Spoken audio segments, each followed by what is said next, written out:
Welcome to the podcast, Chris Graham, Rod Mullins. It's Monday. We normally talk NASCAR on Monday. We got two people now, and the two drivers in the Championship 4 with Christopher Bell, the big winner, in Homestead on Sunday.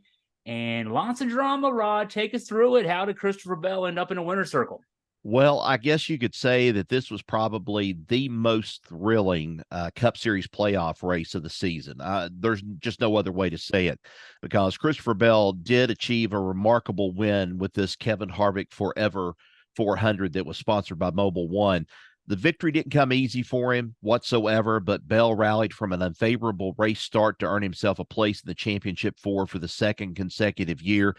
And it just seemed like at one point that it was going to be the top five was going to be out of reach. I was watching the last few laps of this race, and it looked like there's just no way that Bell is going to come from back where he's at to be able to cut the difference and be able to make it into the top five.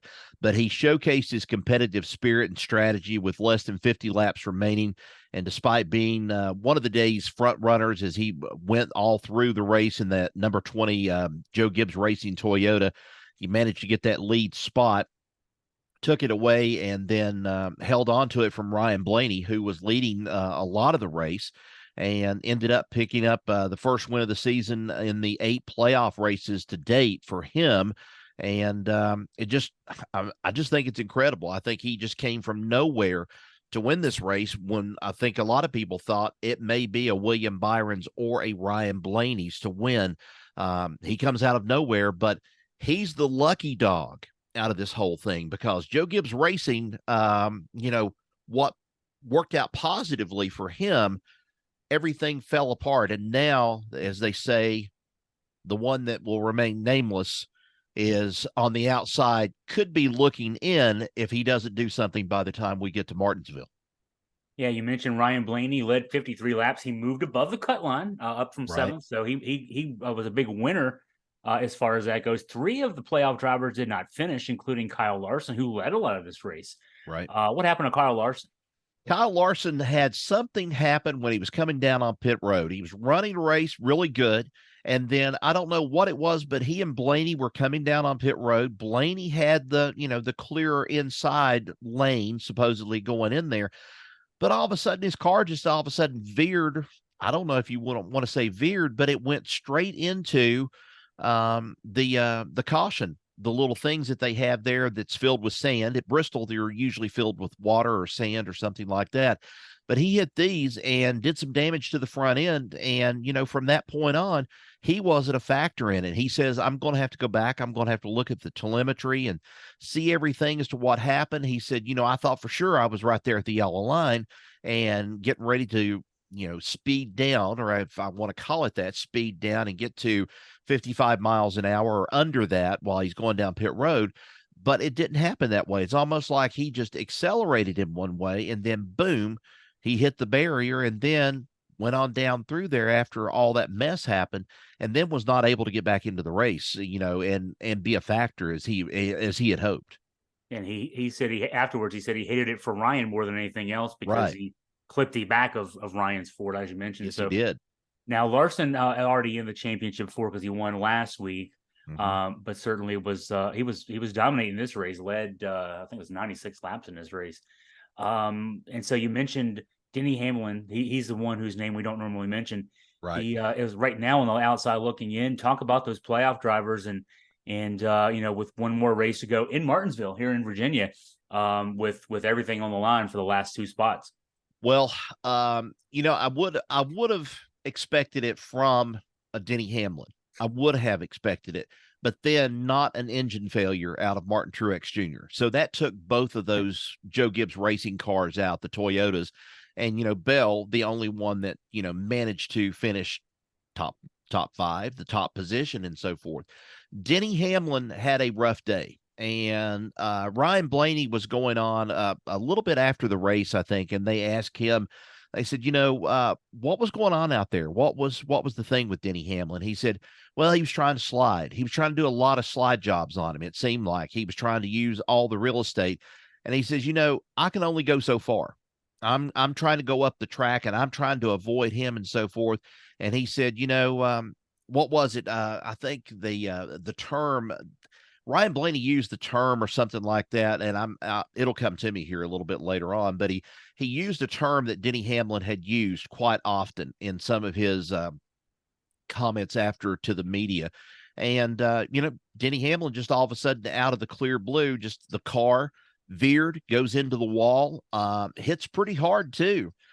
Denny Hamlin was he was dejected at the end of the race. Didn't want to talk too much about it because, he got a DNF out of it.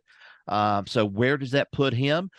Puts him, I think, at like -15 or -16 on the points, something like that, as they head into Martinsville.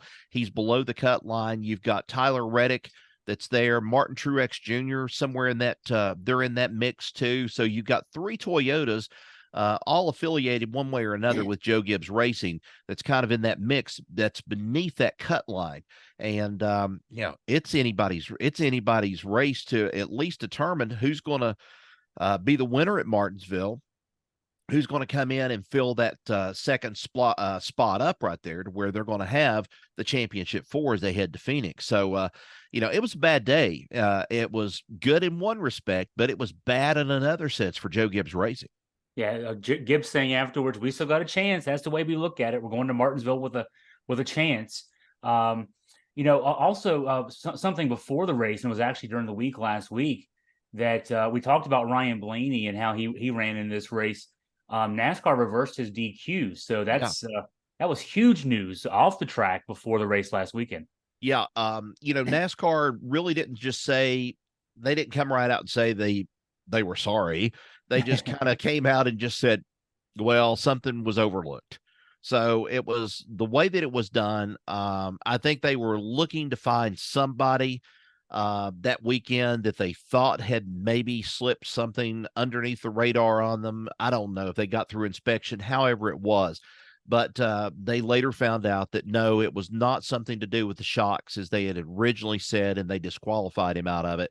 And so it ended up being his saving grace coming into this week. And, had a great performance, had a really great run through most of this race on Sunday afternoon down at Homestead. And I thought, yeah, that's kind of, buoyed him a little bit up to where he's kind of floating here near the top and staying pretty close. All he needs is just a win. And I thought there at one point, yeah, he was leading at one point. I thought, yeah, he's going to win this. I think he's going to come close. But again, Homestead is one of those tracks that will surprise you, as it's done before in the championship race. Carl Edwards, Tony Stewart, they were going back and forth with each other. Gosh, how many years ago has that been? Seems like it's been ages ago, but they were going just back and forth, and you'd see one point to the advantage. Carl Edwards would get a lap ahead or something, or get a point ahead. Tony Stewart would come back, and then he'd jump ahead. They would go back and forth with each other. Homestead is one of those kind of racetracks where anything can happen, and it certainly did on Sunday. So I'm looking at the standings. Blaney in 4th right now at 41.06. That's the cut line. Tyler Reddick is 10 points back. You mentioned Hamlin and Truex. They're both 17 points back. Chris Buescher way back, 40.63. He's 43 points back. So, there's 2 spots open because Bell and Larson have clinched their bids. Right now, Byron and Blaney looking pretty good. Byron's 20 points ahead of the cut line. Right. So I think anything other than a DNF, and he would be in good shape in Martinsville on this weekend. But if you're Reddick, Truex, Hamlin, certainly Buescher, you've got to run well. Even Blaney, you got to run well, and you might be well advised to just go out there and win this thing, and sew your spot up. Yeah, I agree, and I think that right now is do or die time for Chris Buescher. I think he's got to do something right now. He's not had a good couple of races here in the last 3 or 4 weeks. And so you're kind of wondering, you're kind of saying, well, has all the newness and the championship contender sort of thing, has all that glow kind of worn off of Chris Buescher? I don't know at this point. I don't know how he's going to react. He's probably never been in this kind of situation before, so this is something new for him. But, he upped and surprised us this year with 3 races, 3 wins this past year, going down the stretch.